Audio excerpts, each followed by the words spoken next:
Oke anak-anak, sekarang kita bertemu lagi di pertemuan kedua untuk membahas materi tentang protista. Di pertemuan kedua ini, seperti yang Ibu sudah bilang kemarin, kita akan membahas tentang protista mirip hewan dan juga protista mirip jamur. Kita simak pembelajaran kita sebagai berikut. Protista mirip hewan. Ada ciri-ciri, peranan, dan juga klasifikasi berdasarkan alat geraknya. Ini yang akan kita bahas terlebih dahulu ya. Pertama, ciri-cirinya. Ciri-ciri protozoa. Dia bersifat uniseluler. Kemarin kita sudah bahas uniseluler itu apa? Uniseluler itu adalah bersel satu, hanya memiliki satu sel saja. Hidupnya berkoloni. Berkoloni itu artinya berkelompok ya. Lalu dapat ditemukan pada air tawar, air laut, hutan, dan juga sawah. Lalu ada yang bergerak dan ada yang tidak bergerak. Immortil atau mortil. Lalu ada yang berkembang biak secara vegetatif dan secara generatif. Lalu protozoa itu dapat membentuk kista. Apa sih yang disebut dengan dapat membentuk kista? Itu merupakan keadaan protozoa yang tidak menguntungkan. Jadi, kalau si protozoanya ini tidak menguntungkan, dia dapat membentuk kista untuk mempertahankan hidupnya.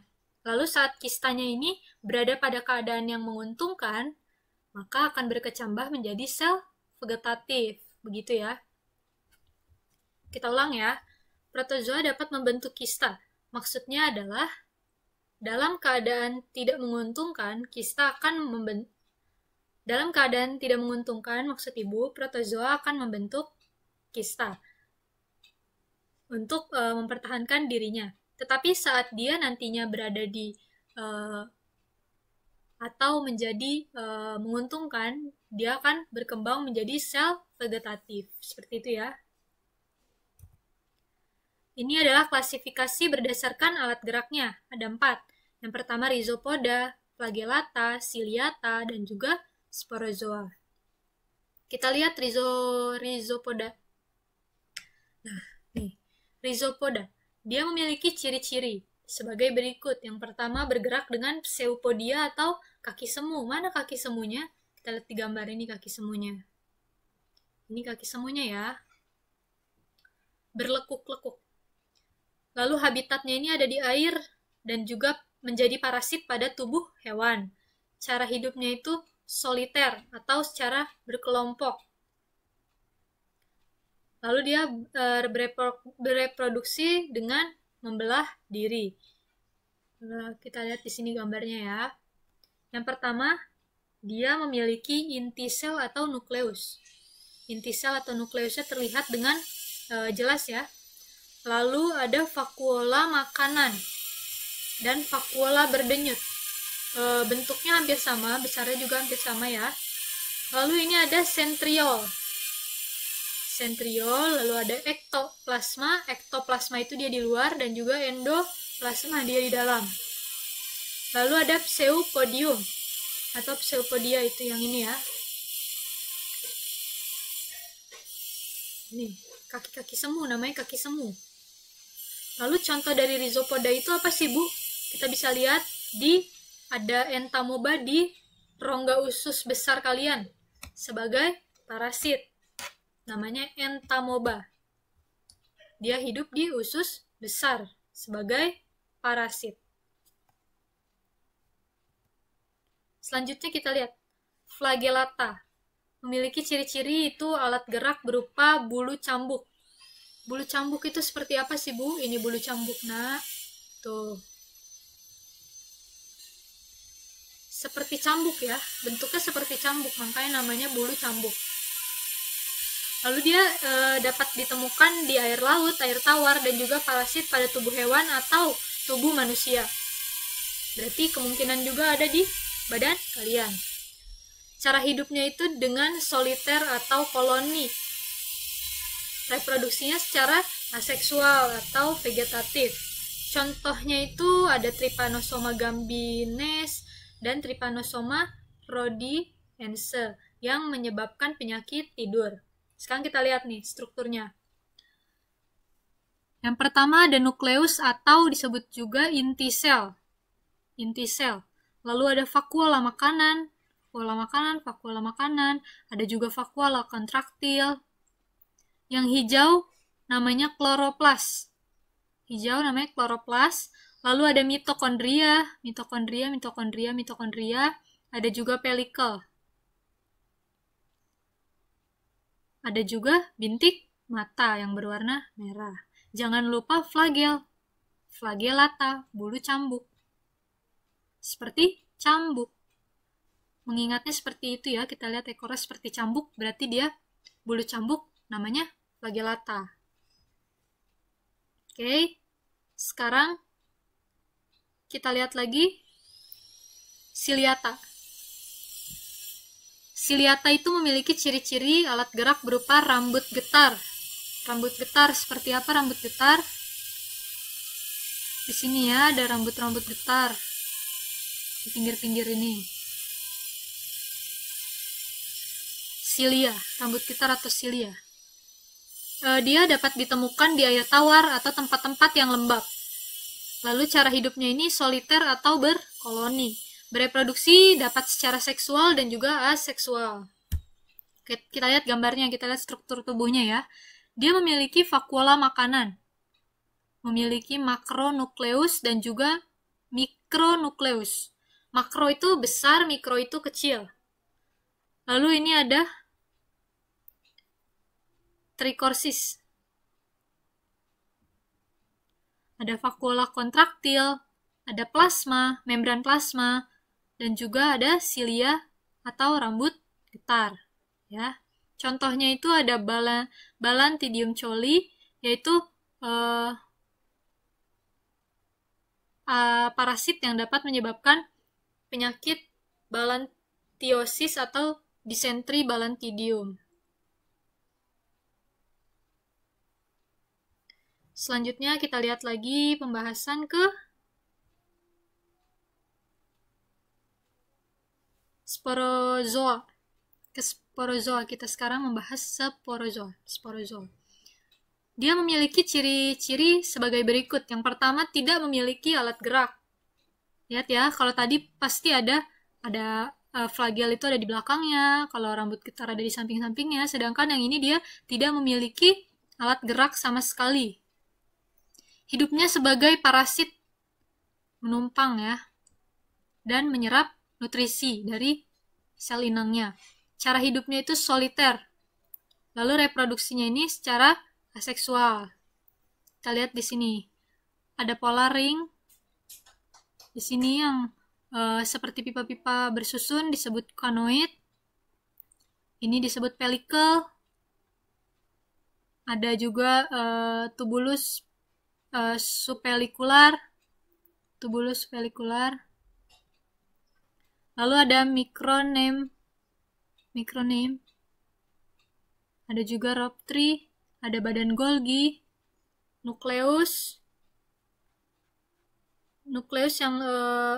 yang besar, yang di luar, sedangkan yang nukleolus dia di dalamnya. Lalu ada mitokondria. Ada juga posterior ring. Contohnya ini dia Plasmodium vivax. Plasmodium vivax ini dia menyebabkan penyakit malaria. Penyakit malaria itu penyakit yang juga cukup membahayakan. Oke, sekarang kita akan membahas peranan protozoa. Peranan protozoa ini ada yang menguntungkan dan juga ada yang merugikan. Yang menguntungkan itu ada Radiolaria sp.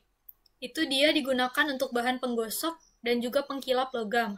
Lalu ada Paramecium sp, ini yang digunakan untuk memberi indikator perairan tawar yang tercemar dan yang belum tercemar. Jadi untuk membedakan air yang sudah tercemar dan juga yang belum tercemar.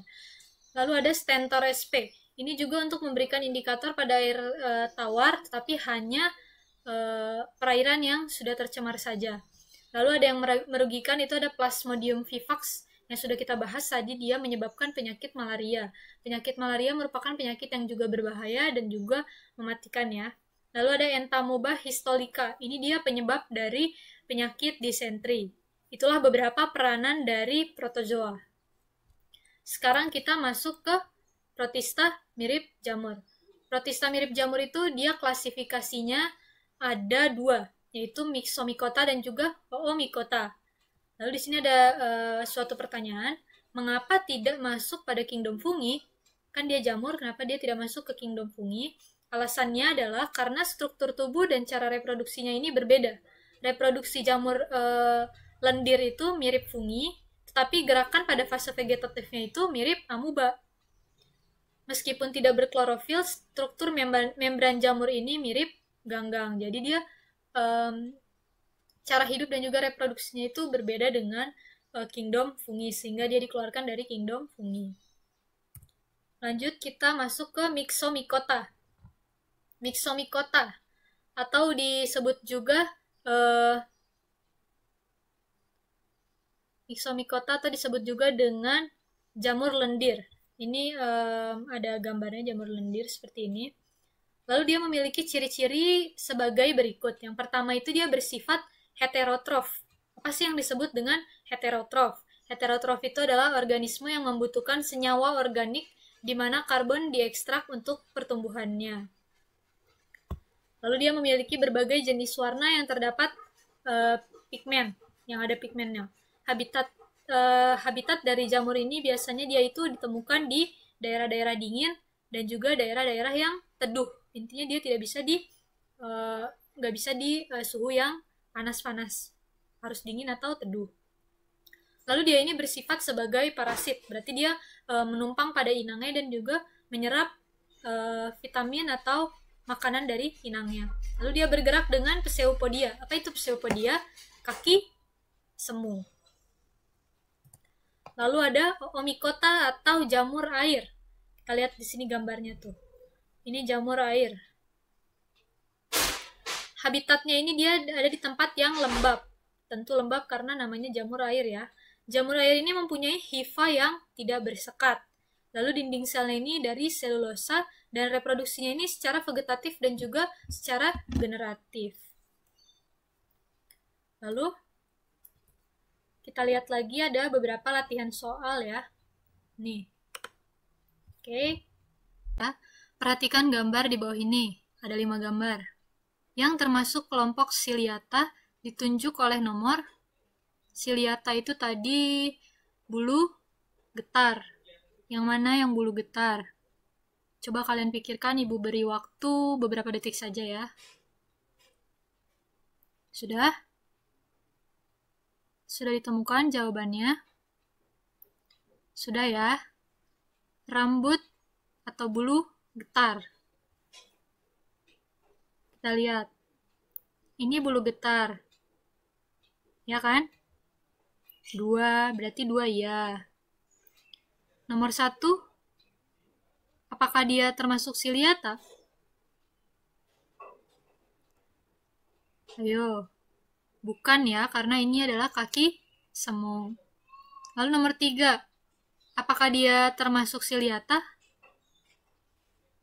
Tidak, karena dia bulu cambuk atau flagellata.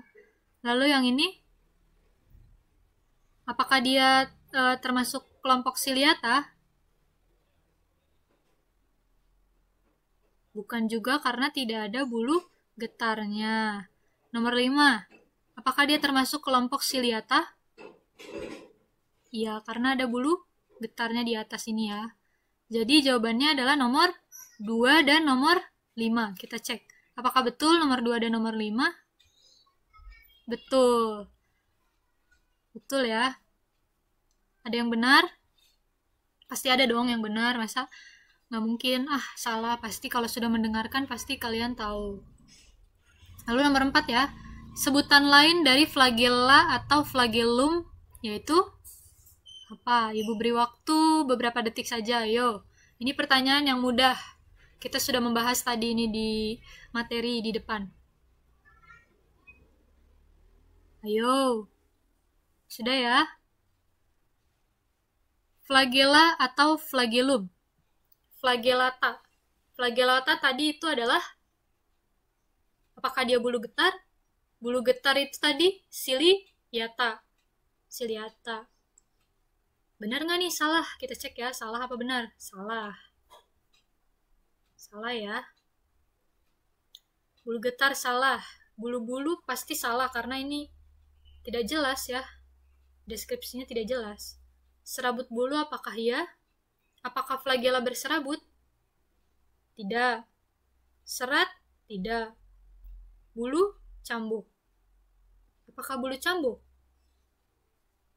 Kita lihat ya jawabannya betul atau tidak. Klik. Betul, jawabannya adalah bulu cambuk. Soal berikutnya, soal terakhir. Protista mirip hewan disebut juga, wah ini pasti harusnya bisa menjawab. Ayo Ibu beri waktu beberapa detik. Protista mirip hewan ya, disebut apa?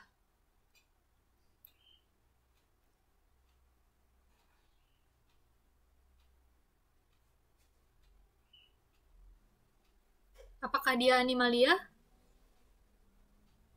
Bukan, karena ini animalia dan juga fungi adalah kingdom lain. Ini pasti, dua ini pasti salah ya. Lalu, apakah ganggang? Ganggang atau alga itu dia mirip tumbuhan. Ciliata? Apakah dia termasuk protista mirip hewan? Ya, termasuk. Tetapi, dia ini adalah klasifikasinya. Sedangkan ini yang ditanya protista mirip hewan disebut juga protozoa. Betul atau tidak? Kita cek ya. Betul. Oke, siapa yang sudah dari 3 soal ini benar semua?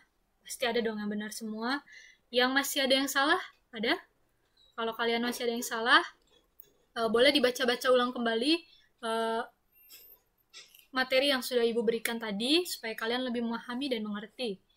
Oke, dari kesimpulan dari pertemuan kita yang kedua kali ini,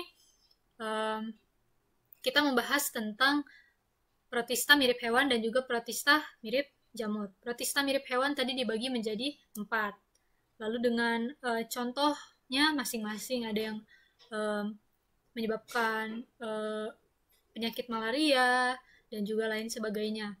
Itu Ibu mohon untuk kalian mengingatnya supaya kalian dapat memahaminya dengan baik. Lalu pada protista mirip jamur dibagi menjadi klasifikasinya itu ada 2, yaitu Myxomicota dan juga Oomycota, jamur lendir dan juga jamur air. Itu tentu kalian juga harus mengingat bagaimana ciri-cirinya supaya membantu kalian nanti saat menjawab soal-soal. Kalian harus mengingatnya. Lalu ada juga peran menguntungkan dan peran merugikannya. Lalu jangan lupa protista mirip hewan disebut protozoa. Ya. Alga atau ganggang itu protista mirip tumbuhan. Kalian jangan sampai tertukar. Oke, sekian dulu pertemuan kita di pertemuan terakhir di bab ini. Semoga materi yang Ibu berikan dapat kalian mengerti dengan baik, dapat mudah kalian pahami dan membantu pembelajaran kalian di rumah. Sekian pertemuan kita. Sampai jumpa.